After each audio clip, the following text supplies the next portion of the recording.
Welcome, welcome, welcome, everyone. You're with Joan of Angels today. We are going to be actually experiencing a little bit of an interdimensional traveler, a galactic historian, like finding out more about what's going on down here on the planet through working with an amazing guest that we're going to have.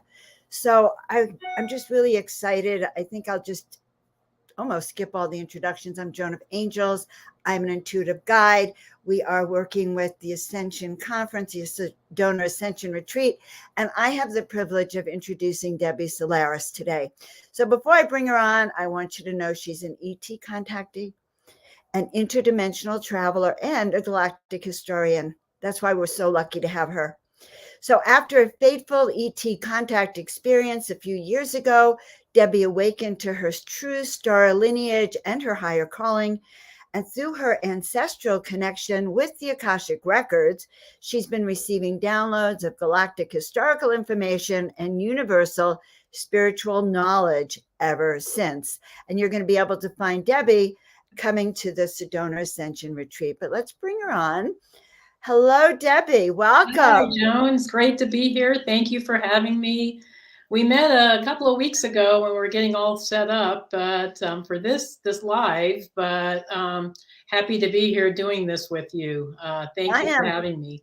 I'm so glad about that because I've heard of you. I've heard of you before. Okay. And when I just tuned into doing this interview, your last name Solaris. I don't know if you took it or if that was your birth name or your married name, but Solaris, solar. And I kept feeling like you were just this radiant solar being with so much information and wisdom for us. So you're so welcome to be here. Yeah, thanks. Actually, it's not my real name. I actually took it on because at the time, this was like a few years ago, I was still working a 3D job, and I didn't want the people at my 3D job knowing I was doing this woo-woo thing on the side, because I was doing a lot of Akashic Records readings at the time. So I asked a friend if I should change my name and, just for professional purposes. And she suggested Solaris because I'm a Leo and I have the sun prominently in my astrological chart. So that's how we came up with that name.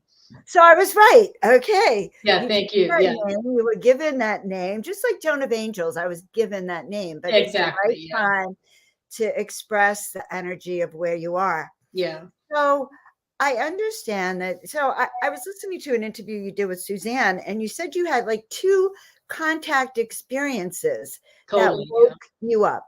And so I thought maybe you could start by sharing that because those were incredible experiences.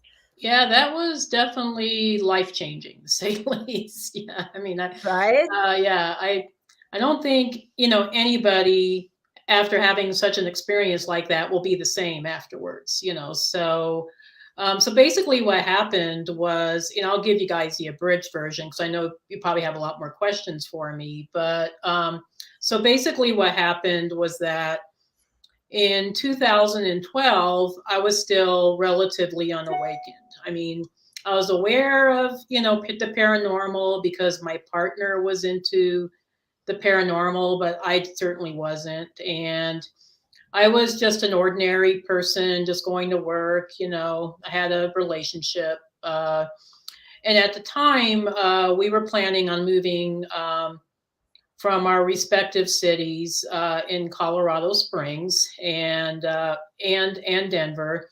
And we're moving to Castle Rock, which is in between Colorado Springs and Denver.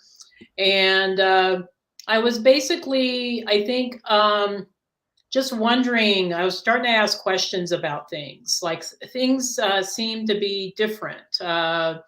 There was a lot of upheaval going on in our planet during that time, with the Mayan calendar and the elections and a lot of changes happening on the planet. So I sent off a prayer to the universe one night. One night I couldn't sleep, and I just sent out this really earnest prayer asking for assistance for planet Earth to any galactic, angelic, whatever being, interdimensional, higher dimensional being that would listen to me. And so I said the prayer, and then I just forgot about it. about 2 weeks after I said the prayer, I went to sleep as normal. And when I came to a consciousness, I found that I was on board an extraterrestrial starship. It was pretty apparent to me it was a different reality because, and not a dream, because everything was crystal clear. The colors were brilliant. I mean, it was like more real than 3D real. And that's how I usually explain the higher dimensions. It just seems a lot more like a hyper reality. And I noticed that the ship was kind of leading me, because the ship was also kind of a sentient being in itself. It was leading me into the space. And then the next thing I knew, I was in a room with, I would say, 4 or 5 extraterrestrial beings. And I had never seen beings like this before in my life. They didn't look like gray aliens, but they certainly didn't look humanoid or human, Earth human anyway. They had really humongous auras. It's like they were so brilliant, I couldn't even really look at them directly. And I had to kind of, sneak glances at them through my periphery. But then I was trying to formulate questions to ask these beings. And then even before I could even think of the entire question, they were answering my questions. They were telepathically tuning into me. So I spoke with them in telepathy. I was concerned that they didn't understand English, but apparently they do. So they read your mind, right? I mean, yeah, totally. Right. So that's good to know on those levels. Yeah, totally. I think when you're in the higher levels, there is no language barriers. I think that's what I surmised. But so I was asking these beings where they were from, who were they, why I was there, and they told me that they were Arcturians from Arcturus. And as I was looking at them, they were kind of smaller beings. They were about, I don't know, I'm 5 foot. They're maybe about my height, maybe a little short, even a little shorter. But their auras were so big that they just seemed really big. And they just emit this really loving energy. It's just like an amazing energy. So I was on board the ship for a while, and they answered my questions. I had a lot of questions about what the heck is going on in this crazy planet called Earth. And, right. Are we safe? Are things going to be becoming disastrous in a few years? And they told me it was going to be a bumpy ride, but that everything on the 3D is an illusion. We're going through this kind of experiment of sorts. And the other thing they also told me was that that a lot of us here on Earth, we're here because we chose to be here, and that we're all supremely protected. And at first I thought they were talking about my family, my Earth family, but they were talking about my entire light family. So they were talking about all of us light workers and starseeds, which gave me a lot of comfort when I heard that.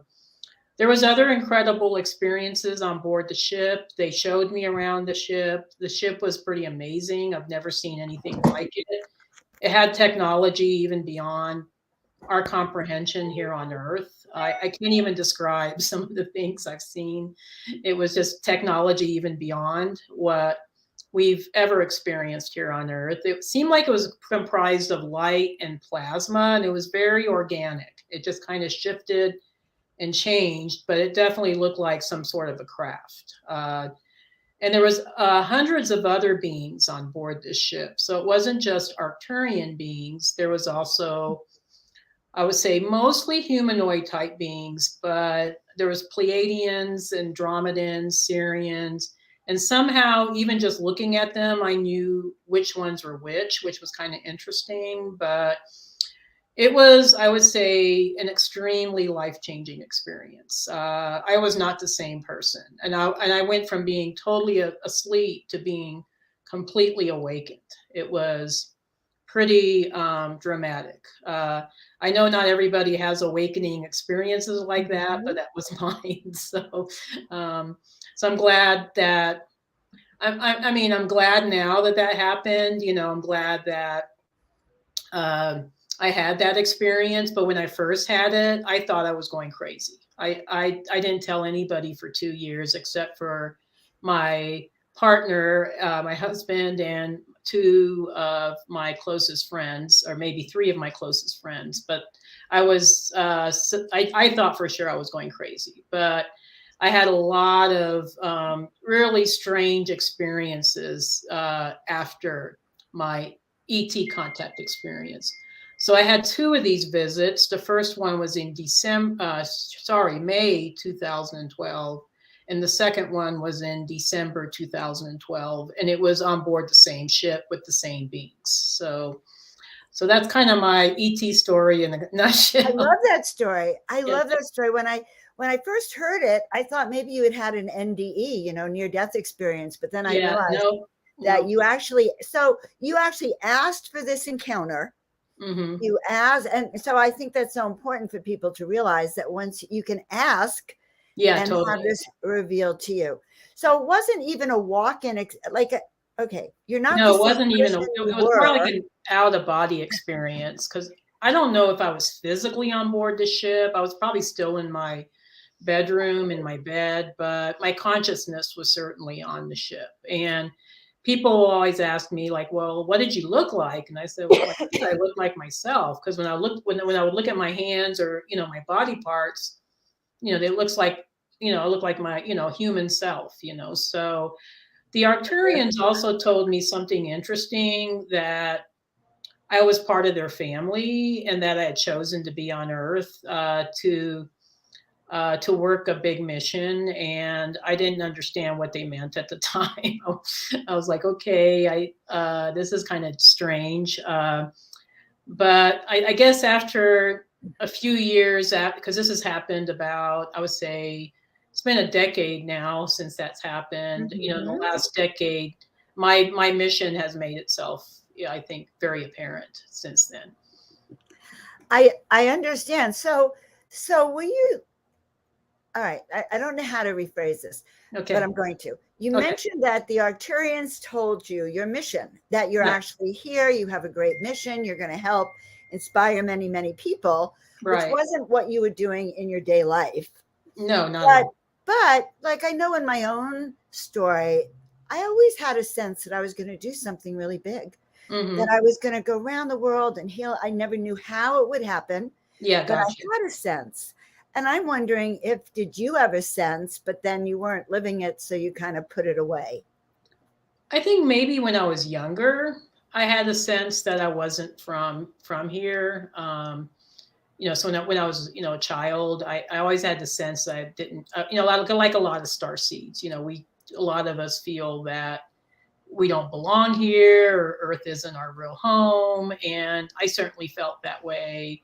And I knew that I came here, even as a kid, I knew I came for a mission. I didn't know what it was, but then it was just, you go through life, you're trying to, acclimate to the, 3D Earth ways, and, you're trying to just, survive in this reality. And so, so I would say, definitely, I definitely put it away. I definitely wasn't remembering anything. I just find that fascinating because just because it's important. I think so many of us actually have a memory of it, but because we were sort of deliberately meant to forget, deliberately meant to not take on our mission, this whole lot of programming here on this planet. Right? There's so much programming that even the fact that we were woken up is a miracle. So by the way, we do have a question. Are you a vegetarian? I'm mostly plant-based. I'm not quite vegetarian because I do like cheese occasionally, but I would say, yeah, mostly vegetarian. Yes. Yes, because of the frequency.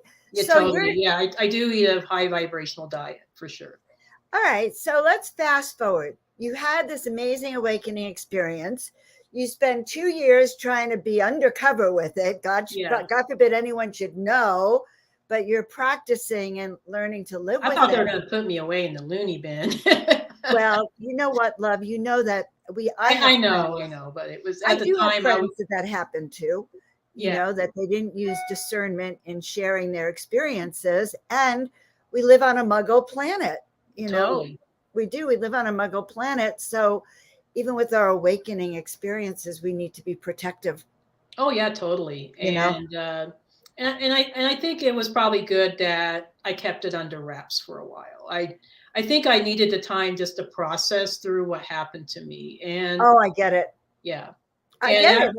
after that, I spent like, I don't know, I spent the 2 years just taking every spiritual class I could possibly get my hands on. I mean, I was just reading up books, going to classes, learning as much about spirituality as possible. So I think I did actually need that time, So I totally get it. I need that time to, you know what? Learning to step into this new energies you've been given and all of these gifts that we're going to talk about, all the gifts yeah, that totally. you received as a result of this awakening. And it does take time, for many people to go from here to there. Oh yeah, totally. Yeah. Yeah. So now you will fast forward. Mhm. Many of your gifts then developed once you had the awakening experience. So let's talk about that. What are you finding yourself doing? What are the miracles you're into? Oh, thank you. I call them miracles. I appreciate your interest in my work. Actually, it wasn't apparent right after the experience. I think I had to go through, my own journey of self-discovery, but eventually, as I was taking these spiritual classes, I had a lot of also very strange, I would say interdimensional experiences where all of a sudden I was seeing UFOs all the time. I was actually even telepathically communicating with some of these UFOs. I was shifting through dimensions kind of spontaneously. And one of the other gifts, I think I talked about the story before. One day I walked into a Starbucks because I do love my coffee every now and then. And for some reason I was able to read all the thoughts of everybody in that Starbucks, and it was a very busy Starbucks in downtown Colorado Springs. And I was really overwhelmed because a lot of Earth humans don't have very positive thoughts. So Earth uh, humans. Earth humans, yeah. Earth So humans. Okay. I kept asking my guides, turn it off, turn it off. I don't want to hear all these people's thoughts. They're not good. And then I ran out of the Starbucks. I didn't even get the coffee. I just ran out of there. And as I was passing by people on the streets of downtown, I could hear their thoughts as I was passing by them. And I kept asking the guides, turn it off. I don't want this ability, So eventually it did turn off. But what it made me realize is that in order for us to start, tapping into our telepathic abilities, we need to be in love consciousness. We can't have negative thoughts running through because it just infects everybody's, So, because I was definitely not feeling good about hearing people's bad thoughts about their bosses or themselves or, people in their families, so it's definitely something weird that happened to me. The other weird experience I had was I was starting to get massive downloads of galactic information, just information I've never learned about before. I would start all of a sudden knowing a lot about astronomy that I never studied before. And I was just thinking, where is this information coming from? So I started doing a lot of research and eventually was correlating, what I was, seeing in I guess the Akashic records with, the stories of other people that have also had access, to this information. So eventually, I started taking Akashic records reading classes and in Colorado, and started doing Akashic readings, kind of like as a hobby. I just started off just for fun, making a little money here and there. just doing readings for people online and people that I knew. And I guess the readings were really resonating with people. So my reputation just kind of spread. And then eventually I started doing readings for folks at the Gaia headquarters, which is only I'll say it's about an hour's drive from where I live here. And I live just south of Denver. And Gaia is at Louisville, which is just south of Boulder. So kind of like my reputation just spread. And then the next thing I knew, I was invited to be on Gaia and TV on the Beyond Belief show. So. Okay, I just wanted to know how you happened to get on Gaia television. Yeah, All gotcha. those amazing shows that you have. I was looking at your channel, and you have several shows. Yeah, I'm actually going to be featured on Deep Space too. So I've been on Beyond Belief a few times. I've been on Open Minds a few times now. I think the third show hasn't aired yet, but will soon. And so if you guys are, fans of Regina Meredith, you'll see us together again. And I've been on Deep Space, and so the next season of Deep Space, you'll see me featured, here and there. So as the expert, So yeah, no, it's been a great relationship with Gaia TV. I have to say something interesting. So as I was listening to your interview, also with Suzanne, you said, "Well, I was sort of like this normal person. Nothing." You were like describing yourself as sort of run-of-the-mill person. Yeah, I am a run-of-the-mill person even now. And the truth is that you actually are a galactic being that came here with a huge mission, like so many of us, and you were waiting for that time to wake up to know how extraordinary you are. Okay? Thank you. That's really sweet of you to say that. Yeah. Well, I'm not just saying it for you. I'm really saying I know. Everyone listening, because I feel like all of the people who come to listen are really seeking their own. Who am I? What's my galactic origin? How do I maneuver my life and remember who I am and do this? Yeah, totally. So here you are, you woke up and now you're completely not the same person. Yeah, this is the person you always were. So it's not even that it's so like it fits, right? Totally. Guys, no, now it does. I kind of felt like I was playing like an Earth avatar role, like I was, kind of like you're going to play and you're just playing like, oh, I'm going to play an Earth human, for a few years, and then the role's over and then you get to be yourself, so you get to be, who you truly are.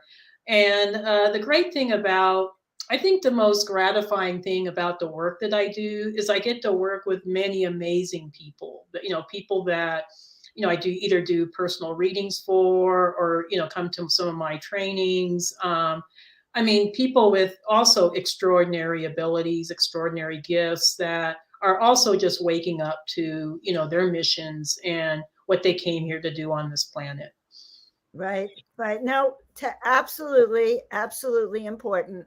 Yeah. And life changing. And that's why we're doing these shows. That's why we're doing, say, the Sedona Ascension retreat, so people can have that personal experience of waking up to who they are in a group of people. Like, all these comments are outstanding, actually. I wanted to read one. We did have a couple of really good questions.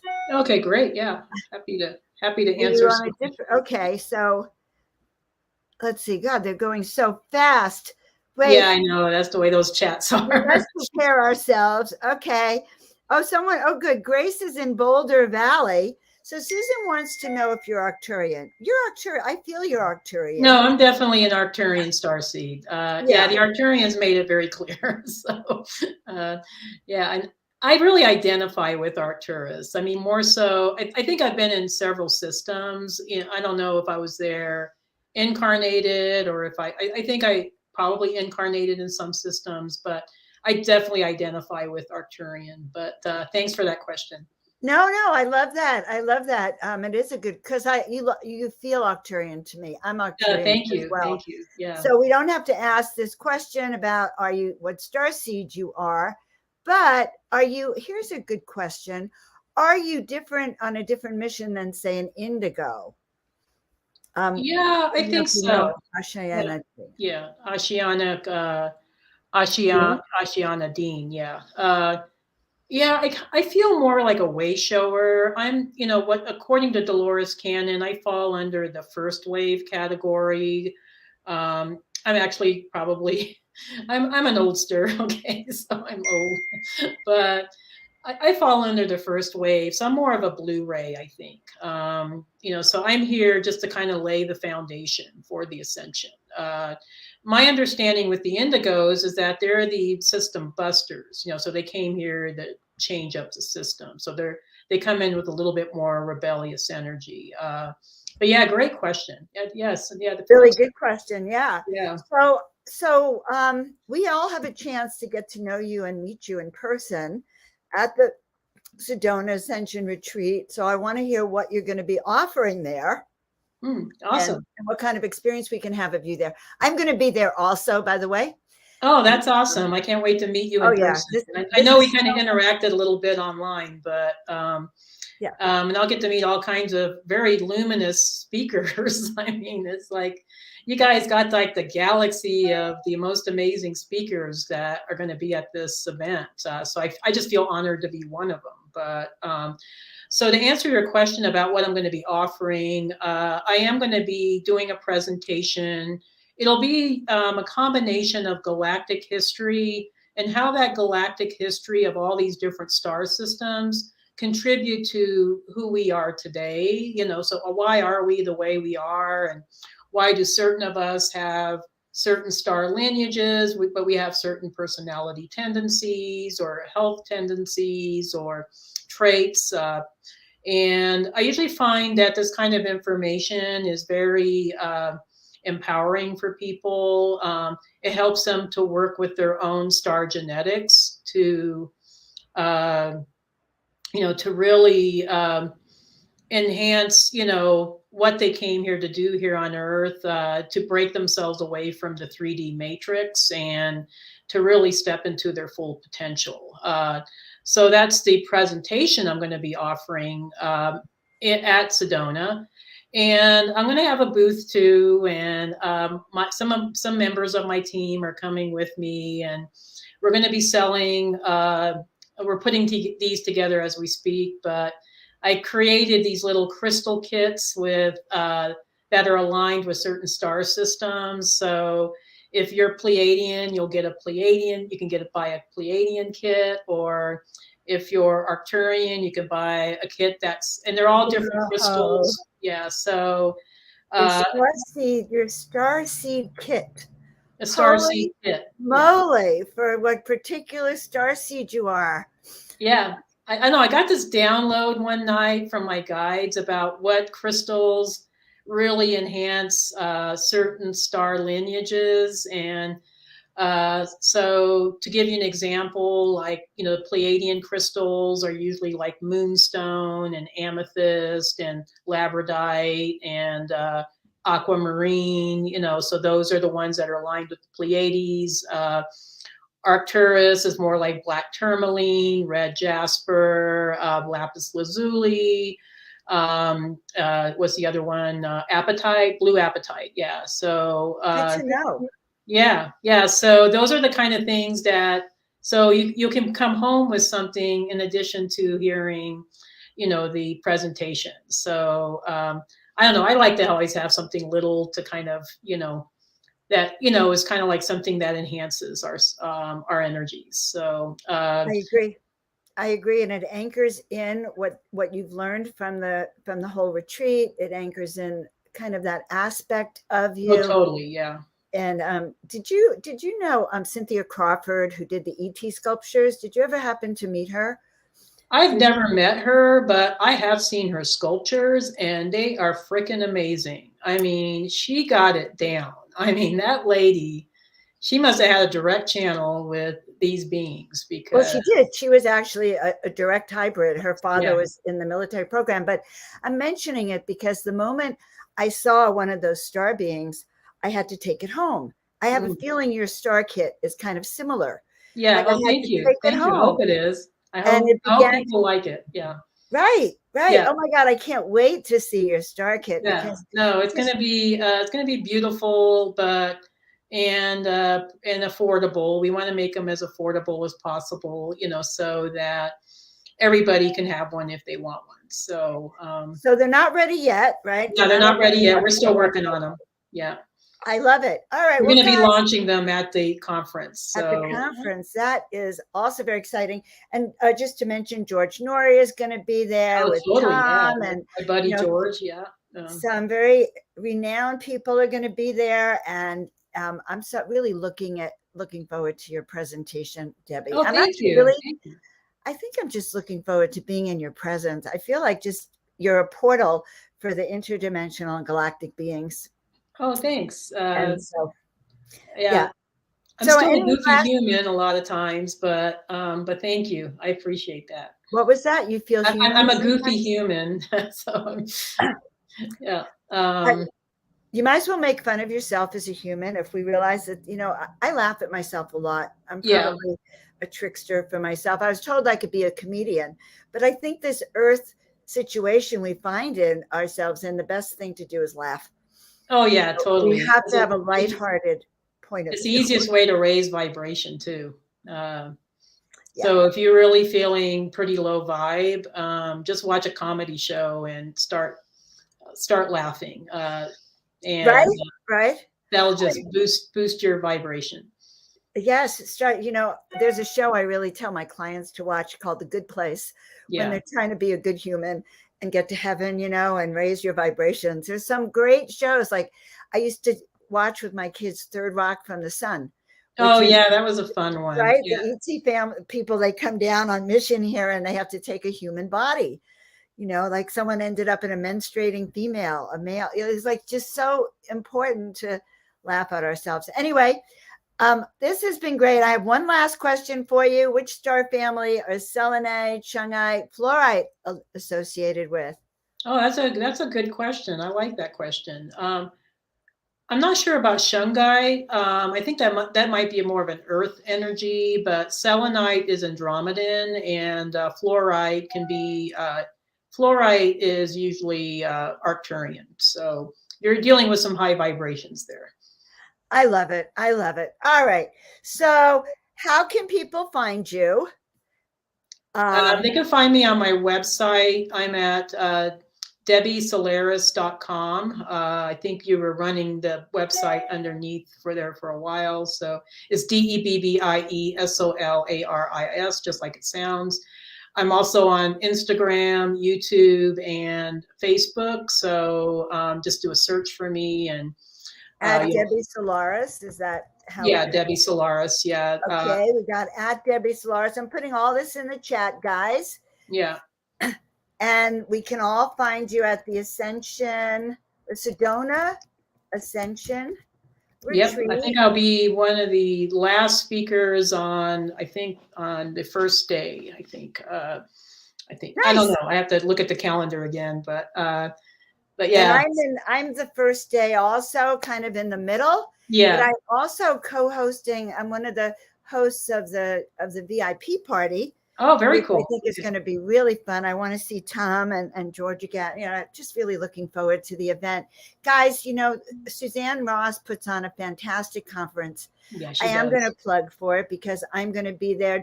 Debbie Solaris is going to be there, but it's going to be a hands-on experience with each of your favorite speakers and healers. So I encourage you all to come. And if not, it's going to be live stream. Portal to Ascension will be live streaming it. So Debbie, I'm just so happy we had this interview. Thank you for having me. It's been awesome. Right. Yeah, it's just been great to interact with you and with, the folks online. Just thank you for having me. I'm really honored and blessed. Absolutely. Okay. And so guys, we'll see her there. Thank you so much. I'm going to take you in the back of the room here for a minute. Wasn't that wonderful? That was the most fun interview that I've had in a long time. It really was expansive, productive, angelic, galactic, and everything that we could want. So guys, check out Debbie Solaris, check out the Sedona Ascension Retreat. Also check Portal to Ascension out. We have an Ascension Conference I want to mention that's coming up in April. So many people I've noticed are going to all of these conferences. So join us in March with Suzanne. Join us in April with the Sedona Ascension Conference in San Diego.